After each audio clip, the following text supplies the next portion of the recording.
Hi Earthling, I'm Trice, and this video is going to show you how I spend $10,000 a month. So if that piques your curiosity, keep watching. So what I do each month is at the beginning of the month, I create a budget of how much I'm going to spend.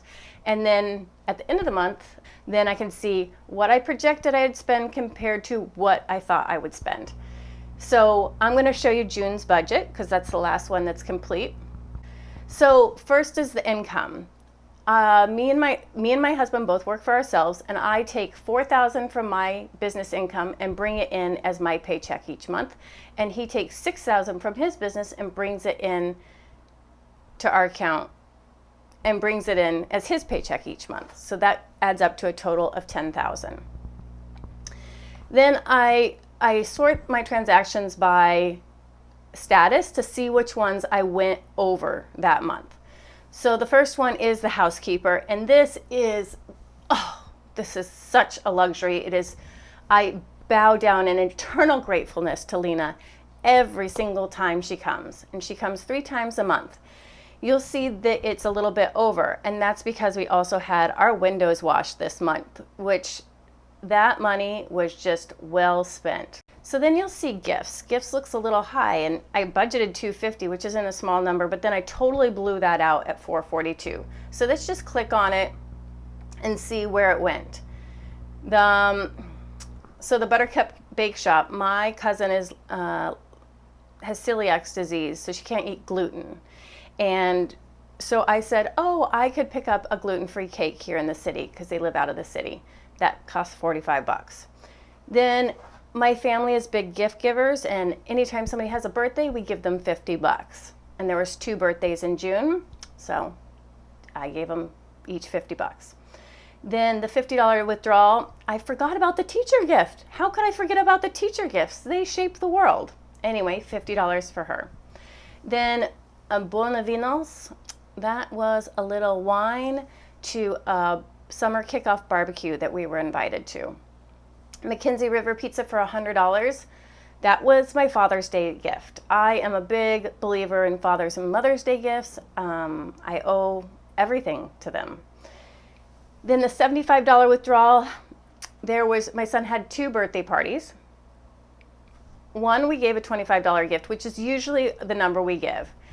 And the other kid, their parents always give my son like really expensive gifts, like $75, $100. So I bought him a little wallet off Amazon and put a $50 bill in it. Then the Amazon Day gift it was Kids Day on June 1st. So my son,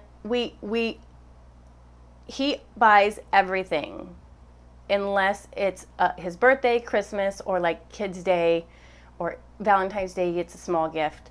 But he gets a small gift for Kids Day on June 1st, and he got these crushers or something, snappables, I forget what it was. And then the Target gift was my daughter buying Jack a comic book that he could create his own comics in, a comic little sketchbook, because he was having a surprise birthday party that month. So it was high, but I love giving gifts. I love giving gifts. It's another luxury that I have, and I would rather spend less on myself or spend less on clothing than to get rid of that category. So also I feel okay with that. The next thing is my bounty, Chixie Magic's bounty. My nickname is Chixie Danger, and bounty is essentially just like fun money, pocket money, walking around money, and just, yeah, you get the point. And so it doesn't really matter what you spend it on. That's why it's all grouped in one category. Now you can see I totally blew mine out. And this was because my handsome cousin invited me to play golf, which I love playing golf. Here in New York City, you can play golf for $43 at Van Cortlandt and just take the subway up. There's literally nothing you can do almost all day that would cost you $43. So it's a really good deal.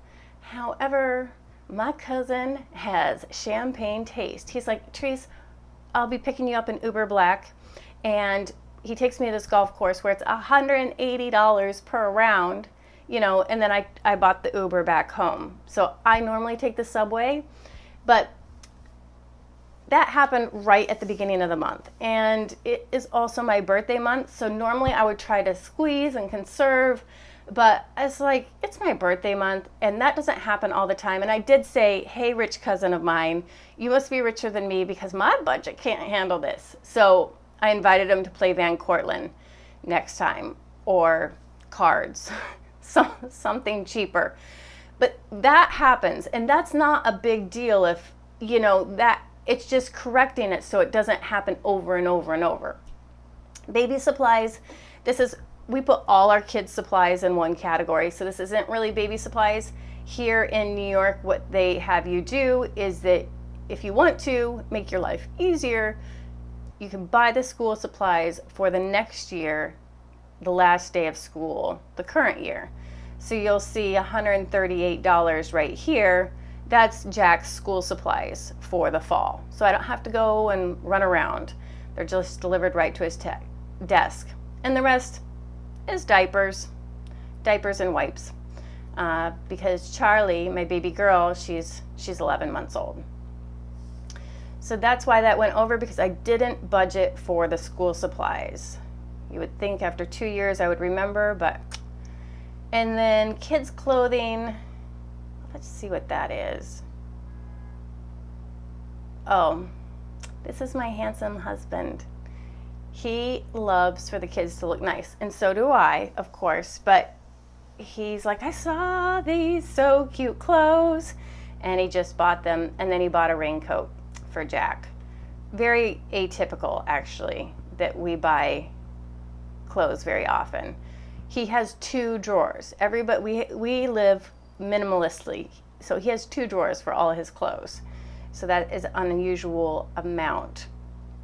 Pharmacy, my daughter has a birthmark on her face, and so the doctor insisted that we really recommended that we use the medication, so that's why that's higher. It wasn't budgeted. And laundry, that was just wishful thinking that the laundry card would last us. Which brings me, so that's all the things that I went over budget for. Now, which brings me to my mortgage, which it's almost $3,700 for the mortgage and maintenance, and the maintenance is like $2,000. It's really high. That's the doorman, that's the taxes, that's all that stuff. And it seems like, well, you could really save some money on your mortgage. That's absolutely insanity. Now, we live essentially in a 1-bedroom. It's a converted 2-bedroom, so my son and daughter have a room, and mom and dad have a room. But it's 750 square feet, 1 bedroom. We are zoned for the absolute best school district, at least in my opinion. Top 2 school in all of New York State, because we live in this zoning. And then we live 5 blocks from my husband's office. What this means is that if I have a client or anything, he can come home and take the baby out. You'll see that we don't have any daycare on this budget because I am Mrs. Nanny, or it's my husband if I have a client. So I really feel like that money is working overtime. And you'll also see that we have no transportation costs. I don't even think we spent $10 on transportation because we literally walk everywhere, because we live right here in the middle of the city and we don't have a car. So then there's the Roth. We put $1,500 in our Roths. This is something we normally don't qualify for, but if you watched one of my other videos, how we got audited, and long story short, my husband was supposed to be paying this 4.5% local tax on his memberships. And so we essentially have a $43,000, well, it's actually $69,000, but net effectively on taxes, we have that audit bill, which sounds sucky, but you know what? The awesome thing is it brought our income so low that we're able to invest in a Roth one more time. So this opportunity, if you have the opportunity, if your income is low enough to invest in a Roth, do it, do it, do it, do it. Because as soon as that opportunity evaporates, you're going to cry, because it's like tax-free haven. And especially anybody with a high income, if your income drops, like us with the $69,000 tax audit, perfect opportunity to pick it up again. Groceries, bam, groceries, $635. We hit that right on the head. This is a big thing between me and my clients, is that they're like, how can you eat for less than $1,000 a month? And we live literally 3 blocks from Rockefeller Center or Times Square. And so we live in the most expensive part of the city. And we still spend about $635 a month, like clockwork. Vacation, and a note about the groceries. We do have to finagle it. Like, we go to Fairway, which is 13 blocks away, and like I said, we walk, and then they'll give us free delivery home, or we scout out the best deals to a certain extent on the grocery store. We don't just go to Morton Williams, which charges $15 for a can of peanut butter. So you get my point, that there's a little work behind that number. And then my husband's bounty, which is just freaking perfect this month, so snaps off to him. Finance is a team sport. If you are married, celebrate everybody's wins and, like, you know, encourage them when they lose, like you saw my bounty. Kids' activities. Why is this so high? We do spend a lot on our kids. Okay, this was Jack's birthday party. And essentially, I got Pinkberry for the gift, the grab bag, $10 Pinkberry cards. We had it at our house. Now, this might seem like an expensive $225 for a birthday party. That might seem ridiculous to you. But here in New York, people spend like thousands of dollars on the birthday party. This was essentially 5 boys or 6 boys coming over to our house. We had a cake, some balloons. I gave them Pinkberry as the grab bag so that people don't have crap in their house. Oh, and so it was a little bit less than $225 for the birthday party, because these YMCA things are kids' night out, which is essentially date night for mommy and daddy. It's where the Y will watch your kid for 3 hours, and there's a whole bunch of other kids there, so they're having a really great time, and it's just right around the corner. So we use that as our date night because it is the cheapest possible babysitter in town, and they're safe and they're having fun. So $225, $175 was for the birthday party, and $50 for, you know, date night babysitting. Then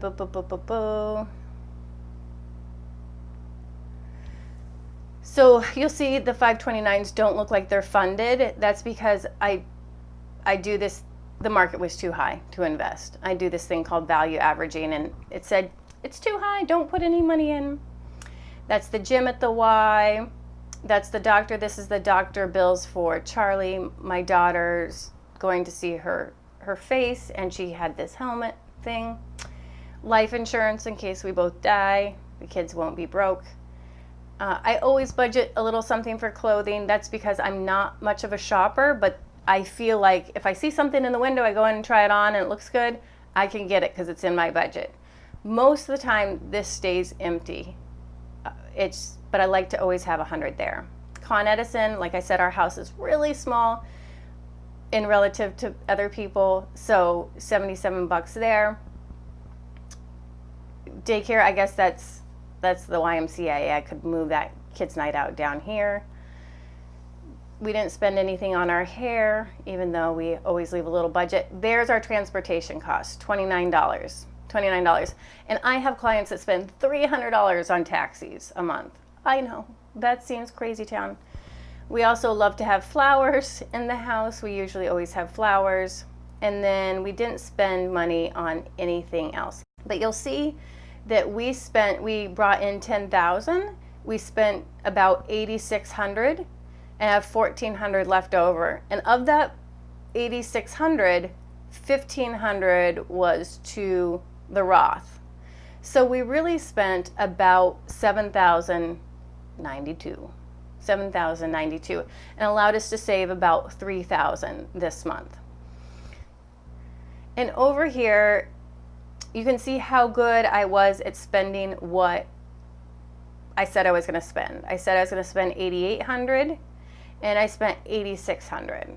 So I crushed it. I don't crush it every month, believe me. Something can pop up, but this month we really hit our target. If this was helpful, please, please, please hit that like button. It helps me so much, and it really, really makes the algorithm do magical things. Till next time, my friends. Ciao!